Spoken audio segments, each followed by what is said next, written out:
مشکلوں سے غربت سے نکالنے کے لیے کیا کیا؟ اور دوسری چیز آپ نے پوچھنی ہے کہ 5 سال آپ کو ملے تھے، 5 سال آپ کو حکومت میں ملے تھے، کتنا آپ نے دنیا میں جا کے کشمیریوں کا کیس لڑا؟ پوچھیں ان سے۔ کیس لڑنا تو دور کی بات، وہ نریندر مودی جس نے کشمیریوں کے اوپر سب سے زیادہ ظلم کیا، جب سے بی جے پی کا دور آیا سب سے زیادہ کشمیریوں پہ ظلم ہوا، پیلٹ گنز استعمال کی گئیں، نوجوانوں کو اندھا کیا گیا، ہر دوسرے دن کشمیریوں کی قربانی لی گئی۔ ہندوستان میں جب مسلمان گائے کا گوشت کھانے پہ ان کو قتل کیا گیا سڑکوں پہ، باقی بھی اقلیتیں کرسچن سکھ ان کو بھی برابر کا شہری نہیں سمجھا گیا، کیونکہ آر ایس ایس کی ایک آئیڈیالوجی ہے۔ وہ سمجھتے ہیں جو آئیڈیالوجی جو ہندوتا، وہ سمجھتے ہیں کہ باقی شہری، جو باقی اقلیتیں، باقی دین، وہ ان کے برابر کے نہیں ہیں۔ ان کی جو آئیڈیالوجی، یہ انہوں نے کس سے لی؟ نازی جرمنی میں 100 سال پہلے انہوں نے ان سے لی، جبکہ جرمن سمجھتے تھے کہ ہم کوئی خاص نسل ہیں اور باقی ہمارے برابر کے لوگ نہیں۔ یہ وہی آئیڈیالوجی ہے جو باقی کے لوگوں کو اپنے برابر نہیں سمجھتی۔ تو میں اب سوال پوچھتا ہوں کہ کتنی دفعہ اسد زرداری یا نواز شریف نے آر ایس ایس کا نام لیا؟ کتنی دفعہ مذمت کی جو مسلمانوں سے ہندوستان میں ہو رہا ہے؟ اور کتنی دفعہ انہوں نے انٹرنیشنل فورم پہ یہ آر ایس ایس کے نظریے جو کشمیریوں کو کچل رہا تھا، کتنی دفعہ انہوں نے اس کے خلاف اپنی آواز اٹھائی؟ کیوں نہیں اٹھائی؟ آواز اٹھانے تو دور کی بات ہے، اس کی منتیں کر کے نریندر مودی کو شادی پہ بلایا گیا اپنی، اور پھر منتیں کر کے اس کا جب نریندر مودی پرائم منسٹر بنا تھا وہاں گیا، حریت کے لیڈرز کو نہیں ملا، کشمیر کی بات نہیں کی۔ فورن سیکرٹری تھی پاکستان کی، ان کا ٹی وی انٹرویو ہے، فورن سیکرٹری پاکستان کی کہتی ہیں کہ ہمیں حکم تھا کہ ہندوستان کی آپ نے تنقید نہیں کرنی۔ تو یہ کیوں تھا؟ کیوں نہ زرداری بولتا تھا، نہ نواز شریف بولتا تھا؟ تو اب یہ ذرا غور سے آپ نے میری بات سننی ہے کہ یہ کیوں تھا۔ میں نے نوجوانوں، آپ کے پاس موبائل فون ہے، ایک گوگل کر سکتے ہیں جو میں اب آپ کو بات بتانے لگا ہوں۔ میڈیا کے لوگ بھی ہیں، صحافی بھی ہیں، ذرا سب کو میں یہ سنانا چاہتا ہوں۔ ایک کتاب ہے،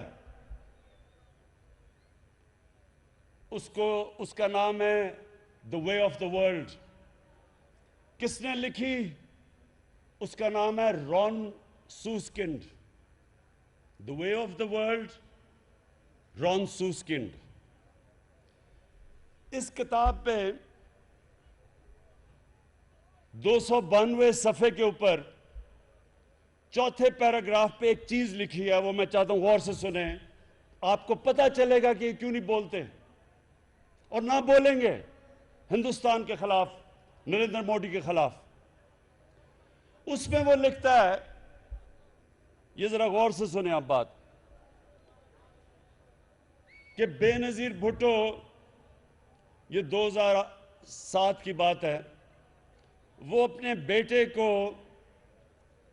ٹیلی فون پہ بتا رہی ہیں کہ کتنے پیسہ ان کے کتنے بینکوں میں، جو باہر بینک ہیں ان میں پیسہ پڑا ہوا ہے، ان کو نوٹ کروا رہی ہیں اپنے بیٹے کو، بلاول کو، کہ ان بینکوں میں ہمارے باہر پیسے پڑے ہوئے ہیں، اور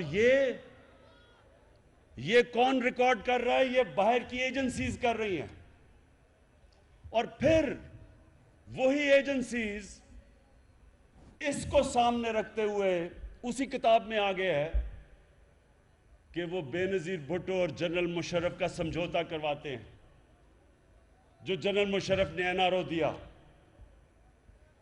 اس سے آپ کو کیا چیز پتہ چلتی ہے کہ اگر کسی بھی پولیٹیشین کا پیسہ، چوری کا پیسہ ملک سے باہر پڑا ہو تو یہ سارے جو باہر کے مغرب کے ملک ہیں ان کو پتہ ہوتا ہے، اور وہ اس علم سے کہ ان کو پتہ ہے پیسہ کدھر ہے، وہ کنٹرول کرتے ہیں آپ کو، اور اسی کتاب میں بعد میں لکھتے ہیں کہ کیونکہ ان کو پتا تھا کہ ان کا پیسہ باہر کدھر کدھر پڑا ہوا ہے، اس کی وجہ سے انہوں نے پریشر کیا جنرل مشرف سے سمجھوتا کرنے کا، کیونکہ وہ دن تھے جب ایک وکلا کی موومنٹ چلی ہوئی تھی، الیکشن کا بوائیکاٹ کرنے جا رہے تھے 2008 میں، اے پی ڈی ایم کی جماعتیں ایک طرف تھیں، تو تب انہوں نے پیپلز پارٹی کو جنرل مشرف کے ساتھ سمجھوتا کروایا، اور ہم سارے تھے اے پی ڈی ایم میں، ہم کہہ رہے تھے چیف جسٹس کو نکالا، اس کو بحال کرو، ہم الیکشن نہیں لڑیں گے۔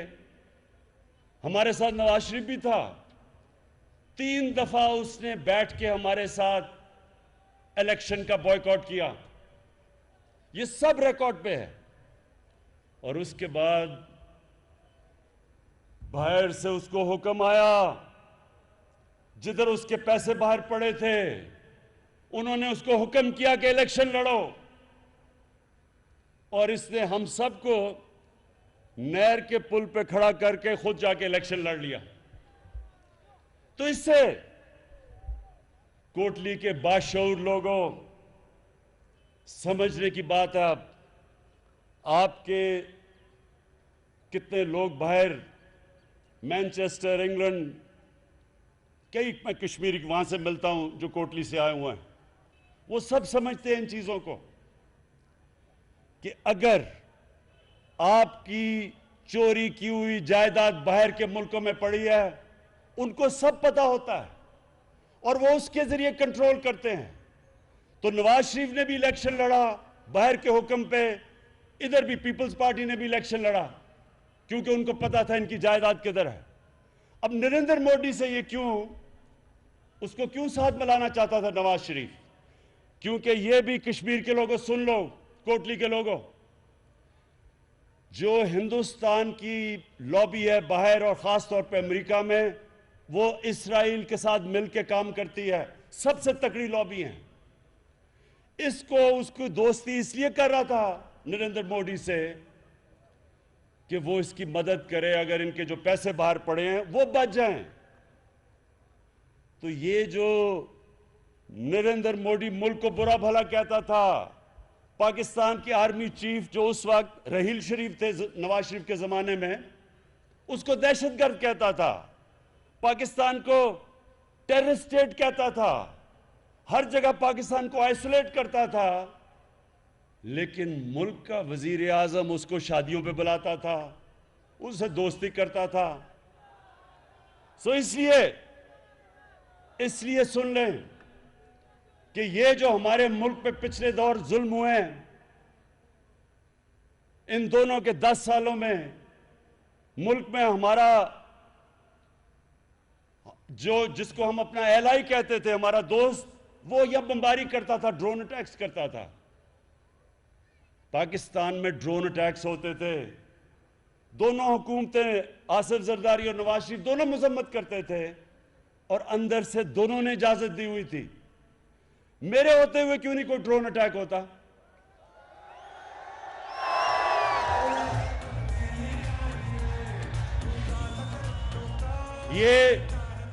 یہ کوٹلی کے لوگوں، یہ امریکہ کا قصور نہیں ہے، امریکہ کو برا بھلا نہیں کہنا چاہیے، ہمارے اپنے لوگوں نے اجازت دی ہوئی تھی اپنے لوگوں پہ بمباری کرنے کی۔ اور منافقت، پبلک میں مذمت اور ان کو اجازت دے رہے ہیں. ایک اور کتاب ہے, یہ بھی نوجوانوں یہ بھی نوٹ کر لو, ایک کتاب ہے اوباماز وار, بڑے صحافی نے لکھی ہوئی ہے, اس کا نام ہے باب ووڈورڈ. اس کتاب میں کیا لکھا ہوا ہے کہ زرداری بات کر رہے ہیں امریکی جنرل سے, وہ امریکی جنرل تاثر دے رہا ہے کہ جناب ڈرون اٹیک سے آپ کے بے قصور لوگ بھی مر جاتے ہیں. تو اس کتاب کے اندر زرداری کا جواب ہے کہ کولیٹرل ڈیمیج سے مجھے فرق نہیں پڑتا. یعنی کہ کولیٹرل ڈیمیج کا مطلب کہ اگر آپ کی بمباری سے ہمارے بے قصور عورتیں مرد بچے مر جاتے ہیں مجھے نہیں فرق پڑتا. یہ اس کتاب میں لکھا ہوا ہے. یہ کیوں ہے؟ کیونکہ ان کی وفاداری اس ملک سے نہیں ہے, اپنے پیسے سے ہے جو باہر پڑا ہے, اور اس لیے یہ کشمیر کی بات نہ کریں گے, نہ کری ہے. ابھی فلسطینیوں پہ ظلم ہوا, اسرائیل نے ظلم کیا, آپ نے دیکھا ہوگا ٹی وی پہ, گھر گرا دیے ان کے, بچے مر گئے, پتہ نہیں کتنے. کیا کبھی زرداری اور نواز شریف کے منہ سے تنقید سنی ہے اسرائیل کی؟ ایک سٹیٹمنٹ بتائیں, سنی ہے؟ جس طرح کبھی آر ایس ایس کا یہ نام نہیں لیں گے, یہ کبھی تنقید نہیں کریں گے, اس لیے کہ جب آپ کا کرپشن کا پیسہ باہر ملک میں پڑا ہو, آپ اس پیسے کے غلام بن جاتے ہیں, آپ قوم کے مفادات کے لیے نہیں کھڑے ہو سکتے.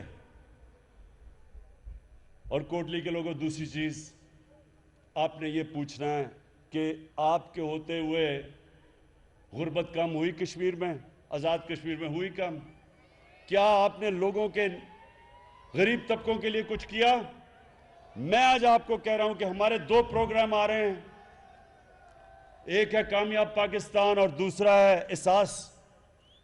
پاکستان کی تاریخ میں سب سے زیادہ پیسہ خرچ کیا جائے گا صرف اپنے غریب نچلے کمزور طبقوں کو اوپر اٹھانے کے لیے.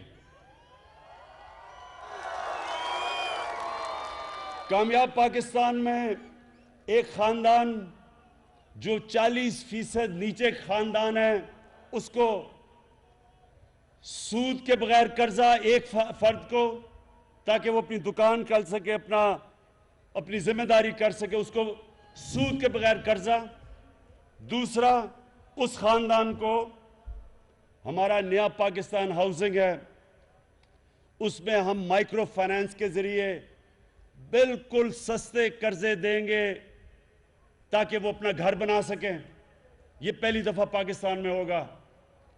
تیسری چیز کہ وہ ایک گھر کے اندر ایک فرد کو ٹیکنیکل ایجوکیشن دیں گے تاکہ وہ اپنی کوئی نوکری اور ہنر سیکھ سکے. آج کل کمپیوٹر ایج ہے, بڑے آسانی سے انفارمیشن ٹیکنالوجی کے اندر اگر ٹریننگ مل جائے تو وہ بڑے آسانی سے پیسے کما سکتے ہیں. اور پھر ہیلتھ کارڈ, ہر نچلے خاندان کو ہیلتھ کارڈ ملے گا, 10 لاکھ روپیہ, کسی بھی ہسپتال میں جا کے اگر کوئی بیمار ہو علاج کروا سکتا ہے. اور پھر احساس پروگرام دسمبر میں شروع ہو رہا ہے, نچلے 40% خاندانوں کے لیے جو مہنگائی آئی ہے دنیا میں اس وقت 40% کھانے پینے کی چیزیں مہنگی ہوئی ہیں جب سے یہ کرونا ہوا ہے. تو اس کے لیے ہم 40% نیچے خاندانوں کے کھانے پینے کی چیزیں, گھی, دال, چینی, آٹا, اس کے لیے ڈائریکٹ سبسڈی دیں گے ان کو تاکہ ان کو سب سے سستی کھانے پینے کی چیزیں ملیں.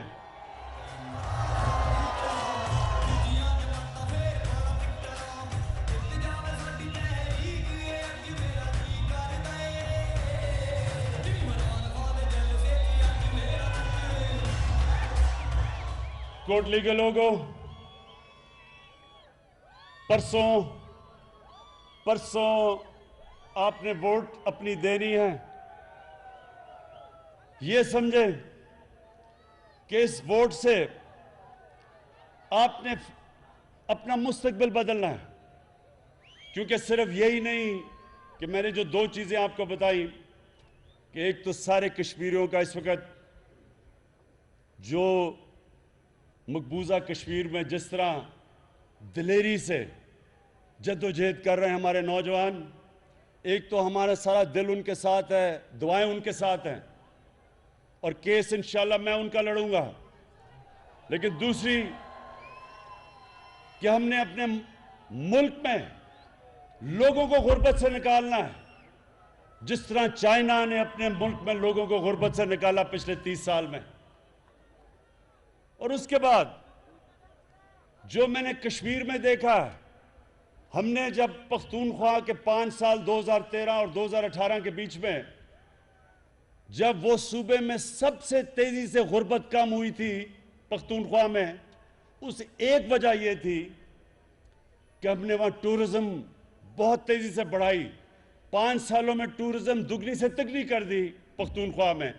اسی طرح آزاد کشمیر، یہ ایک اللہ نے آپ کو خوبصورت ترین علاقہ دیا ہے، اب اس کے اوپر ہم انشاءاللہ ٹورزم پہ زور لگائیں گے، اور اس کی وجہ سے انشاءاللہ آپ کے نوجوانوں کو باہر نوکریاں ڈھونڈنے نہیں جانا پڑے گا۔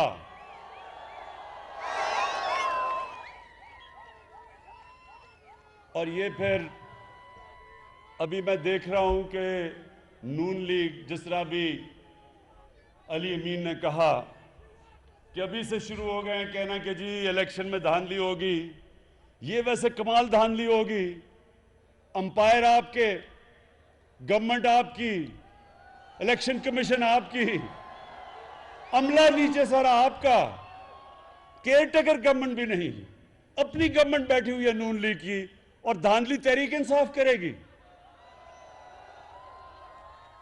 یہ بھی ایک عجیب معجزہ ہوگا کہ سب کچھ ان کا اور دھاندلی ہم کریں گے۔ انشاءاللہ 25 تاریخ کو ایک بہت بڑی تبدیلی آئے گی آزاد کشمیر میں، اور اس تبدیلی کے بعد پھر میں کوٹلی میں آ کے آپ سے ملاقات کروں گا۔ پاکستان زندہ باد، کشمیر زندہ باد۔